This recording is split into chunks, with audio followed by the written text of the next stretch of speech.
उपराष्ट्रपति चुनाव के बहाने विपक्ष की कोशिश एनडीए के सबसे अहम सहयोगी चंद्रबाबू नायडू पर डोरे डालने की भी है। और ये खबर मैंने आपको एक बार पहले भी दी थी, इस पर बहुत प्रतिक्रिया आई थी आपकी। ये खबर आगे बढ़ रही है दोबारा। हमने आपको पहले ये बताया था कि कैसे जगन मोहन रेड्डी ने ये एक शगुफा छोड़ा और उससे बड़ी सनसनी मची कि राहुल गांधी की हॉटलाइन है चंद्रबाबू नायडू के साथ। चंद्रबाबू नायडू एनडीए के सबसे बड़े सहयोगी, बीजेपी की सरकार इनके समर्थन से है। लेकिन विपक्ष जो है वो लगातार कुछ ना कुछ ऐसे प्रयास कर रहा है जिससे ऐसा लगता है कि ये चंद्रबाबू नायडू पर डोरे डाल रहे हैं या उन्हें खुश कर रहे हैं या कम से कम उनकी अहमियत बताने का कोई मौका नहीं छोड़ता विपक्ष। शुरुआत हुई थी जब उपराष्ट्रपति कैंडिडेट को लेकर चर्चा शुरू हुई। तेलंगाना के मुख्यमंत्री रेवंत रेड्डी, ये आदमी बड़े क्रूशल है इसमें, इन्होंने कहा था बंडारू दत्तात्रेय को अगर एनडीए बीजेपी जो है वो बना देता है उपराष्ट्रपति पद का अपना कैंडिडेट, तो हम भी अपने नेता से मतलब राहुल गांधी सोनिया गांधी से बात करेंगे कि इनके नाम का समर्थन कर दिया जाए। कोई तेलुगु आदमी होना चाहिए, तेलुगु भाषी आदमी होना चाहिए। यहां से बात शुरू की उन्होंने। फिर उन्होंने कहा कि चंद्रबाबू जी को भी इसमें साथ देना चाहिए, नायडू साहब को। जगन मोहन रेड्डी ने यह कहा कि इनकी हॉटलाइन बनी हुई है चंद्रबाबू नायडू की राहुल गांधी के साथ वाया रेवंत रेड्डी। और अब रेवंत रेड्डी खुद आ गए मैदान में। रेवंत रेड्डी ने खुलेआम तारीफ की चंद्रबाबू नायडू की। और इससे तो यहां तक बात बढ़ गई कि चर्चा होने लगी क्या कोई मिड टर्म इलेक्शन जैसा माहौल बनाने की तैयारी हो रही है। चंद्रबाबू नायडू अगर आप सपोर्ट ले लें इस सरकार से तो भाई एक माहौल तो तैयार होगा ही, लेकिन वो बहुत दूर की बात लगती है। लेकिन ये बार बार ये बयान क्या बता रहे हैं। अब रेवंत रेड्डी ने भरे मन से चंद्रबाबू नायडू की तारीफ की। उन्होंने कहा कि हमारे प्रोफेशन में, नेतागिरी में किसी को क्रेडिट देने का कोई रिवाज नहीं है और चंद्रबाबू नायडू को कोई पसंद करे या ना करे, लेकिन हैदराबाद हाईटेक सिटी बनाने का पूरा क्रेडिट अगर किसी को जाता है तो वो चंद्रबाबू नायडू है। అంటే సగం మంది అవుననొచ్చు కాదనొచ్చు, కానీ 100% హైటెక్ సిటీ ఎవరు కట్టిరు అంటే చంద్రబాబు నాయుడు కట్టిండు అని చెప్పాల్సిందే కదా। ఆ వ్యక్తి కొందరికి నచ్చొచ్చు. Gandhi talk about that. He doesn't.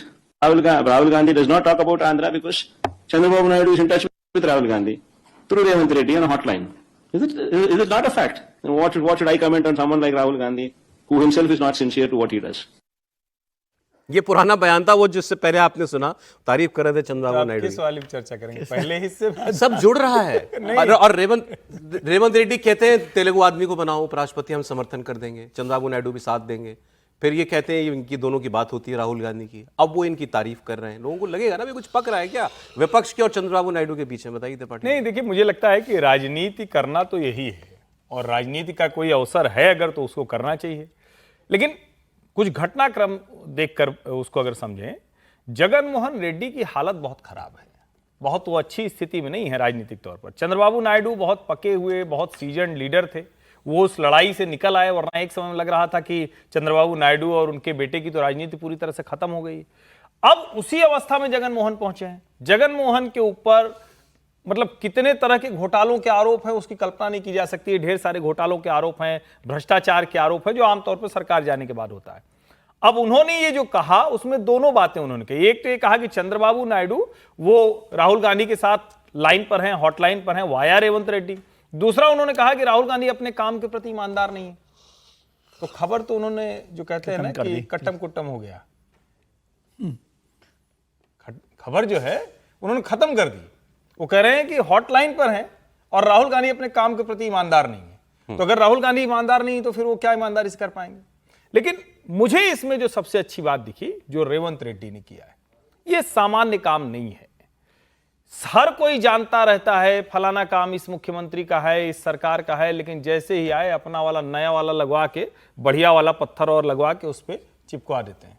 और अगर रेवंत रेड्डी मुख्यमंत्री होते हुए कह रहे हैं कि हैदराबाद किसी ने बनाया, वो चंद्रबाबू नायडू ने, तो उसको समझ सकते हैं कि एक तरह से वो बड़ा जेस्चर है।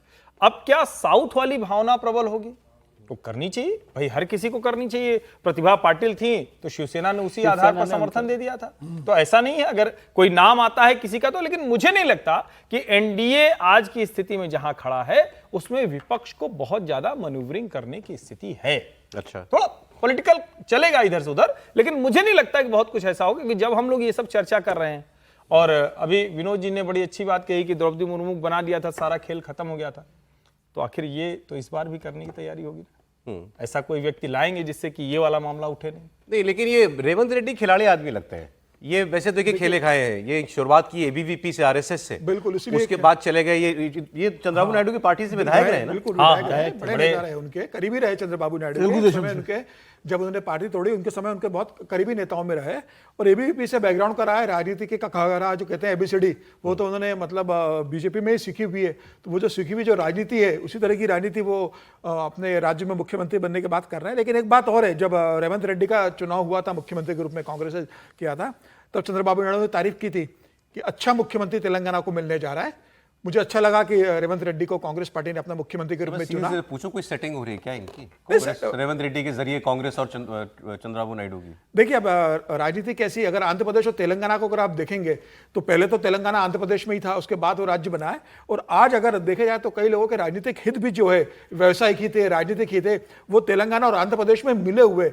आज अगर हैदराबाद देखेंगे तो तेलंगाना में आ गया है, और हैदराबाद सबसे बड़ी कैपिटल है और सबसे बड़ा मतलब जिसे कहते हैं ना भू माफियाओं के लिए और बिल्डर्स के लिए बड़ी जगह है। तो अगर आप आंध्र प्रदेश के भी हो, तो अगर आपको बड़ा काम करना है प्रॉपर्टी का या किसी भी तरह का प्रोजेक्ट का, तो वो हैदराबाद में होता है। हैदराबाद तेलंगाना के अंदर वो है। ठीक तो है, मुझे लग रहा है वो लेकिन हाँ, आंध्र बिल्कुल। प्रदेश में कांग्रेस और चंद्रबाबू नायडू का कॉमन दुश्मन तो जगनमोहन है ना। नहीं, जगनमोहन है, लेकिन चंद्रबाबू नायडू की जो राजनीति रही है, चंद्रबाबू नायडू को आप देखो, पहले एनडीए में भी रहे, किस तरीके से वो अटल बिहारी जी के साथ थे, उस समय उसमें सरकार चलाने में उन्होंने कैसा दखल दिया।